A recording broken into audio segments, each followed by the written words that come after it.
Mes chers frères et sœurs, aujourd'hui avec l'aide d'Allah Tabarak wa Ta'ala, nous allons voir certaines erreurs commises pendant le discours du vendredi. Certaines erreurs commises pendant le discours du vendredi. Vous le savez que pour nous, musulmans, les musulmans, le vendredi est pour nous un jour important. Venir à la mosquée, c'est une obligation pour les hommes. Et je le rappelle que c'est une obligation religieuse, attention, de venir tous les vendredis. Venir à la Jumu'ah, c'est obligatoire chaque vendredi pour les hommes. Sauf s'il y a une nécessité. Une nécessité, c'est-à-dire par exemple, tu es à l'hôpital, ton père est mourant, tu dois rester à ses côtés. Ok ? Il y a une urgence, il y a un feu à la maison, il y a quelque chose, il y a une nécessité. En dehors de la nécessité, tu dois être ici, mon frère. Donc mes chers frères, mes chères sœurs, comme vous le savez, venir pour la khutbah de Jumu'ah c'est obligatoire. Et quand on vient, il y a des règles à respecter. Et malheureusement, il y a beaucoup d'erreurs qui sont commises par nos frères. Et on va en citer quelques-unes. La première, c'est le fait de venir à la mosquée sans faire d'effort dans le fait de se nettoyer. Faire une douche al-ghusl, sentir bon. Donc il va venir à la mosquée et il sent très mauvais. Et il prétexte cela par le fait qu'il était au travail. On comprend que tu étais au travail, qu'Allah te récompense, tu as fait l'effort de venir, tu étais dans un chantier où tu as transpiré, etc. Mais au moins, prends avec toi un vêtement qui est propre dans un sac, un petit musc, un parfum, et parfume-toi et viens à la mosquée en étant propre. Au moins cela. Et l'idéal, c'est que tu fasses le ghusl. C'est-à-dire quoi ? Que tu prennes une douche le jour du vendredi. Le prophète alayhi salatu wassalam a dit: le bain rituel du vendredi est obligatoire pour tout musulman pubère. Ok ? Ce hadith-là, il est rapporté par Bukhari et Muslim. Maintenant, dans ce hadith-là, on voit le terme obligatoire. Mais chez les 4 écoles, le ghusl du vendredi n'est pas obligatoire. Ce bain-là, cette douche, n'est pas obligatoire, elle est plutôt sunna. Pourquoi ? Parce que le prophète sallallahu alayhi wa sallam a dit: quiconque fait ses ablutions le jour du vendredi a fait une bonne chose, qui lui suffit, mais faire les ablutions majeures est meilleur. Donc chez les 4 écoles, faire ce ghusl, donc ce bain rituel ou cette douche, c'est quelque chose de recommandé. Vous pouvez le faire à partir du fajr. Et chez l'imam Malik, yashtaritu l'ittisal bima fu'ila lah. C'est-à-dire quoi ? C'est-à-dire que pour lui, il faudra faire cette douche juste avant de sortir pour venir à la mosquée. Ça, c'est chez l'imam Malik. Les autres, à partir du fajr, tu peux commencer à faire ce ghusl. Et ce point-là, s'il vous plaît, barakallahu fikum, il est en train de se perdre chez nos frères. Refaites vivre ces sunnahs. Selon Jabir radhiyallahu anhu, le prophète a dit: celui qui a mangé de l'ail ou de l'oignon ne doit pas s'approcher de nous, ou ne doit pas s'approcher de notre mosquée et doit rester chez lui. Et c'est rapporté par l'imam al-Bukhari. Et ici, il s'agit de l'oignon et de l'ail cru. D'accord ? S'il est cuisiné et qu'il ne laisse pas de traces de mauvaise odeur, tu peux le consommer et venir à la mosquée sans problème. Dans le cas où ça laisse une mauvaise odeur sur toi, brosse-toi les dents, mange quelque chose qui change l'odeur de ta bouche, mais viens pas avec une mauvaise odeur. Et là, ici, on parle d'oignons et de quoi ? Et d'ail, qui sont des aliments autorisés en islam. Mais que dire de celui qui vient avec l'odeur de la cigarette ? Que dire de celui qui vient avec une odeur de drogue sur lui ? Bien évidemment qu'Allah le récompense s'il est venu. Ça, il faut le voir. Qu'il y a un bien dans cette personne. Pourquoi ? Parce que avec ses manquements et ses faiblesses, cette personne elle est venue à la mosquée. Qu'Allah la récompense. Mais tu viens ici. Normalement, quand tu viens ici, tu écoutes des rappels. Quand tu écoutes des rappels, tu es censé t'améliorer. Ou est-ce que toi, tu viens juste cocher une case dans ton planning, je suis venu à la Jumu'ah, et tu ressors de la même manière dont tu es rentré à la mosquée, sans prendre des résolutions, sans changer, en étant le même. Donc ici, le prophète sallam, il nous demande de ne pas nous approcher de la mosquée quand on a mangé quoi ? De l'ail ou de l'oignon. Dans un autre hadith, celui qui mange de l'ail, de l'oignon, de l'ail ou du poireau, qu'il ne s'approche pas de notre mosquée, car certes les anges sont gênés par ceux qui gênent les enfants d'Adam. Rapporté par Bukhari et Muslim. Donc Allah barik fikum. On entre à la mosquée, on est propre, on sent bon. Si tu as les moyens de te brosser les dents, si tu as mangé quelque chose de fort, brosse-toi les dents. Ou mange quelque chose qui fait partir cette mauvaise odeur. Également, parmi les choses qu'il faut corriger, c'est notre manière de stationner quand on arrive à la Jumu'ah. Il va sortir tard, sans raison valable. Parfois, c'est justifié parce qu'il est au travail. Mais le résultat, c'est quoi? Il va mettre sa voiture n'importe où et il va bloquer la sortie d'un parking. Il va se mettre sur une place d'handicapé. Allah yahfadhkum. C'est pas honteux que tu viens ici pour prendre des bonnes actions et après il y a quelqu'un qui a la carte handicapée, il veut se garer et il n'arrive pas. Pourquoi? Parce que tu as été égoïste. Tu n'as pensé qu'à toi.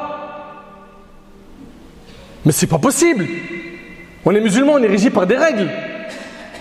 Tu peux pas te permettre de prendre la place d'un handicapé. Il a la carte, tu ne l'as pas et tu viens, tu te mets dans cette place-là. Pourquoi? C'est la facilité. Des fois on bloque la circulation et t'entends pendant la khutbah de Jumu'ah des bus qui klaxonnent. Et après on doit interrompre la Jumu'ah pour dire il y a une Clio ou il y a une Mercedes ou il y a une BM ou je ne sais quoi, immatriculée ceci et cela, déplacez-la, elle gêne la circulation. C'est pas normal. Anticipe ce problème, quitte à la garer loin. Dans la mesure du possible, fais le nécessaire pour anticiper cela. Viens tôt. Si tu n'arrives pas, gare-toi loin, même si tu vas rater le début de la khutbah. L'essentiel, c'est que tu ne provoques pas de désordre autour de la mosquée. Combien de mosquées ont reçu beaucoup de plaintes du voisinage à cause du mauvais stationnement? Et à la fin, qu'est-ce qui s'est passé? Les lettres se sont accumulées à la mairie et la mairie a commencé à embêter la mosquée. Voire, elle l'a fermée à cause d'un irresponsable. Le stationnement. Également, un parmi les points qu'il faut corriger, le respect des bénévoles de la mosquée. Les bénévoles qui sont là à la mosquée, ils encaissent énormément. Ils sont là toute la journée en train de dire « Asseyez-vous, reculez, avancez, mon frère rentre par là, mon frère t'attendra la deuxième khutbah de Jumu'ah parce que la mosquée est pleine. » Et ils ont affaire à quoi ces gens-là? Des gens qui, parfois, pas tout le temps, vont les dénigrer, vont les insulter, ils vont lui parler mal, ils vont lui crier dessus. Et lui, il encaisse. Toute la journée, il encaisse. Mais craignez Allah. Craignez Allah. Subhanallah, quand vous allez dans n'importe quel endroit administratif pour faire vos papiers, vous êtes, Allah ibarak, nickel, discipliné. Mais quand on vient à la mosquée, on fait ce qu'on veut. Il n'y a pas de règles. Fixe pas de règles. Me parle pas comme ça. Me dis pas ceci, me dis pas cela. Et il se peut que vous rencontriez un bénévole qui va manquer de tact et il va vous parler mal. Essayez de lui trouver des excuses, Allah ibarak fikum. Il est toute la journée en train d'encaisser des mauvaises paroles, des critiques. Prenez sur vous et mettez-vous à sa place et trouvez-lui des excuses. Et ma'alish, pardonnez. On vient ici pour gagner des hasanat, pas pour en perdre. Ça fait partie des choses à corriger. Parmi les choses à corriger, il y a également le fait de venir tôt. Il y a des gens, ils n'ont aucune raison de venir tard et ils viennent tard. Regarde la montre. Ah ouais, c'est dans 10 minutes, vas-y vite, il faut que je sorte là. Bah, alhamdoulilah, je suis en scooter, ça va aller vite. Ou l'autre en voiture et puis je sais où je vais me garer. Mais pourquoi tu viens pas tôt? Vous gagnez beaucoup de récompenses en venant tôt. Abu Huraira radiyallahu anhu relate que le prophète sallallahu alayhi wa sallam a dit: le jour du vendredi, les anges se postent à chacune des portes de la mosquée, inscrivant les arrivants en fonction de leur ordre d'arrivée. L'homme qui vient tôt est comme celui qui a donné un chameau en offrande. C'est-à-dire quoi? L'homme qui arrive tôt pour le vendredi a fait une bonne œuvre équivalente en récompense à l'offrande d'une chamelle ou d'un chameau en vue de se rapprocher d'Allah. C'est comme si il avait sacrifié un chameau pour se rapprocher d'Allah, celui qui est venu tôt. Puis comme celui qui a donné une vache en offrande, ça c'est pour celui qui va venir après lui. Puis comme celui qui a donné une chèvre en offrande, puis comme celui qui a donné une poule en offrande, et comme celui qui a donné un œuf. Celui qui a donné un œuf en offrande, bien évidemment, il n'est pas venu tôt comme celui qui a gagné la récompense du sacrifice d'un chameau. Et lorsque l'imam apparaît afin de s'installer sur sa chaire, les anges plient leur registre et entrent écouter le rappel. Les anges plient les registres dans lesquels ils notaient le nom des personnes assistant à la prière du vendredi en fonction de leurs récompenses liées à leur ordre d'arrivée. Et le hadith il est rapporté par Bukhari Muslim. Et le prophète sallallahu alayhi wa sallam a dit dans le hadith qui est rapporté par Ibn Majah, celui qui fait le ghusl le jour du vendredi et lave sa tête, sort tôt et est présent au début de la khutbah, marche et ne prend pas sa monture, s'approche de l'imam, écoute et ne fait pas de futilité, a pour chaque pas qu'il a fait, il a la récompense d'une année de jeûne et de prière nocturne. Allahu Akbar. Et je tiens à rappeler, Allah ibarik fikum, à tous mes frères et surtout aux responsables des mosquées. Al-Jumu'ah, son temps entre quand le temps de Dhuhr entre. Al-Jumu'ah, la khutbah de Jumu'ah, son temps entre lorsque le temps de dhuhr entre. Ça, c'est l'opinion de la majorité des savants des 4 écoles. Chez l'imam Ahmad rahimahullah, et cette opinion-là est l'opinion majoritaire de l'imam Ahmad rahimahullah, pour lui, le temps de l'Jumu'ah peut être assimilé au temps du Eid, c'est-à-dire qui commence un peu après le lever du soleil. D'accord? Pour ce qui est de l'avis de la majorité des savants des 4 écoles, parmi leurs arguments, il y a Anas ibn Malik radhiyallahu anhu rapporte que le prophète accomplissait la prière du vendredi quand le soleil quittait le zénith, rapporté par le Bukhari. Et c'est ce moment-là dans lequel on prie dhuhr. Et Salam ibn al-Aqwa radhiyallahu anhu a dit: nous faisons en compagnie du prophète la prière du vendredi quand le soleil quittait le zénith, puis nous revenions chez nous en suivant l'ombre, rapporté par Muslim. Et l'imam Shafi'i rahimahullah a dit, et ça c'est ce qui est authentique chez les 4 califes, le prophète Abu Bakr, Omar, Othman et les savants qui sont venus après eux ont tous prié la prière du vendredi après le zénith. Pourquoi je vous dis ça? Parce qu'il y a des mosquées qui vont prier la Jumu'ah à 13h30 en été alors que le dhuhr il rentre à 14h. Et même en hiver, ils vont trouver le moyen de faire la prière de l'Jumu'ah avant que le temps de dhuhr soit entré. Chez 3 écoles sur 4, ça passe pas. Vous allez me dire oui, mais il faut respecter la divergence. L'opinion de l'imam Ahmad rahimahullah, elle est présente et c'est un grand savant, il a ses arguments. Tout ça, on est d'accord. Par contre, adoptez le principe de précaution. La pratique des pieux prédécesseurs, c'était quoi? Que cette salat de Jumu'ah ne se fait que lorsque le temps de dhuhr est entré. Et donc c'est un message à tous les responsables des mosquées. Allah yabarik fikum, adoptez le principe de précaution, craignez Allah. Oui, mais nous on veut libérer les fidèles vite. Faites en sorte que la khutbah soit courte et efficace, et de cette manière-là, l'objectif sera rempli. Également parmi les choses qu'il faut corriger pendant le vendredi, le fait de venir à la mosquée en marchant très vite. Il est pressé, il marche vite. Le prophète sallam, dans le hadith rapporté par Bukhari et Muslim, il a dit, hadith d'Abi Hurayra, lorsque l'on fait l'iqama pour la prière, ne vous y rendez pas en vous pressant, mais allez-y en marchant. Rendez-vous-y calmement. Ce que vous atteignez, priez-le, et ce que vous avez manqué, complétez-le. Bien sûr, pour cette personne qui vient à la mosquée et qui marche vite, qu'est-ce qu'elle perd? Elle perd le fait que quand elle arrive, elle est très essoufflée, et surtout si la prière a commencé, elle n'est pas concentrée. Elle n'est pas concentrée. Alors, si la personne va presser le pas un petit peu plus rapidement, ça va, mais courir comme on le voit, non, ça c'est pas à faire. Également, parmi les erreurs à corriger, le fait d'enjamber les gens. Enjamber les gens. Vous êtes assis comme ça, puis quelqu'un arrive et il trouve une place en plein milieu de la mosquée ou dans les premiers rangs. Et il va enjamber les gens. Il va commencer à passer au-dessus de vos épaules jusqu'à trouver une place. Le prophète sallam a vu quelqu'un enjamber les gens, il lui a dit: assieds-toi, tu gênes et tu es en retard. Assieds-toi, tu gênes et tu es en retard, c'est rapporté par Abu Daoud. Et le prophète sallam a dit: celui qui enjambe les gens le jour du vendredi alors qu'ils sont assis emprunte un pont vers la géhenne. Vous entendez? Et le hadith il est rapporté par Tirmidhi. Et les savants sont unanimes sur le fait que enjamber les gens n'annule pas la prière. N'annule pas la prière. Ils ont dit que c'est quelque chose de déconseillé à faire quand l'imam il est en train de faire le prêche du vendredi. Par contre, l'imam Malik rahimahullah, il autorise le fait d'enjamber les gens tant que l'imam n'a pas commencé son discours. Donc faites-y attention et corrigeons cela.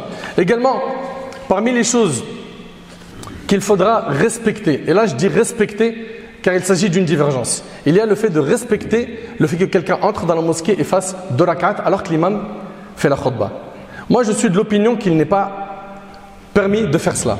C'est l'opinion de l'imam Malik. Il rentre, l'imam il est en train de faire la khutbah, il s'assoit. D'accord? Et c'est l'opinion d'Abu Hanifa. L'imam Shafi'i et Ahmed, eux, autorisent cela. Ils ont le hadith de Sulaik, qui est dans les recueils authentiques, où le prophète sallam l'a vu s'asseoir et il lui a dit: est-ce que tu as fait, il a coupé son discours du vendredi, il lui a dit: est-ce que tu as fait les 2 rak'at de salutation de la mosquée? Il lui a dit non, il lui a dit: qum farka rak'atayn wa tajawaz fihima. Lève-toi, fais les 2 rak'at et écourte-les. Mais comment répondent les autres savants? L'imam Malik, pourquoi il dit, il ne prend pas en compte ce hadith-là? L'imam Malik, il va se baser surtout, lui et Abu Hanifa, sur le hadith où le prophète, il a vu quelqu'un enjamber les gens, il lui a dit: assieds-toi. Il n'a pas dit: fais 2 rak'at et après assieds-toi. Il a dit: assieds-toi, tu as fait du tort, tu gênes.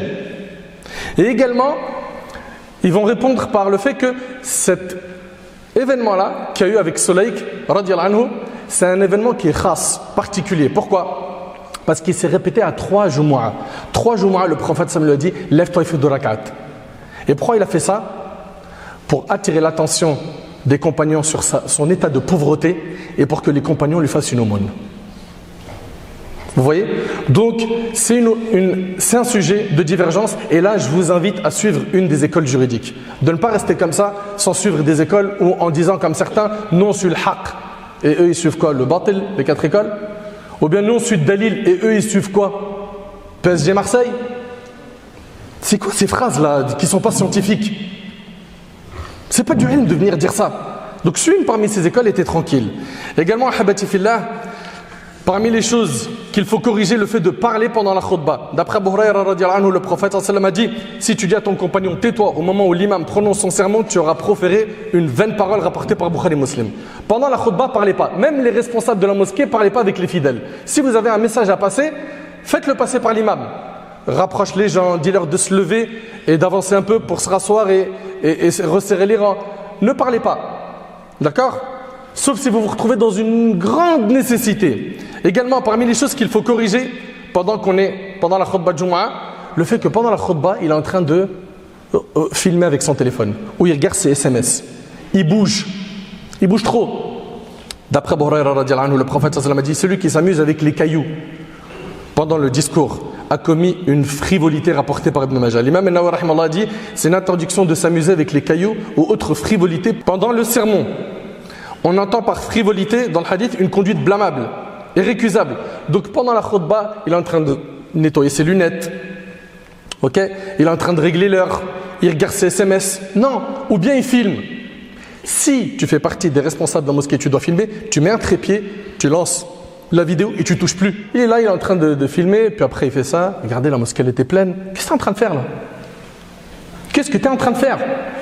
Éduquons-nous. Pendant la khutbah, tu es dans une adoration. Apprends à respecter ces codes. Également, parmi les choses à respecter, il y a le fait d'aligner les rangs.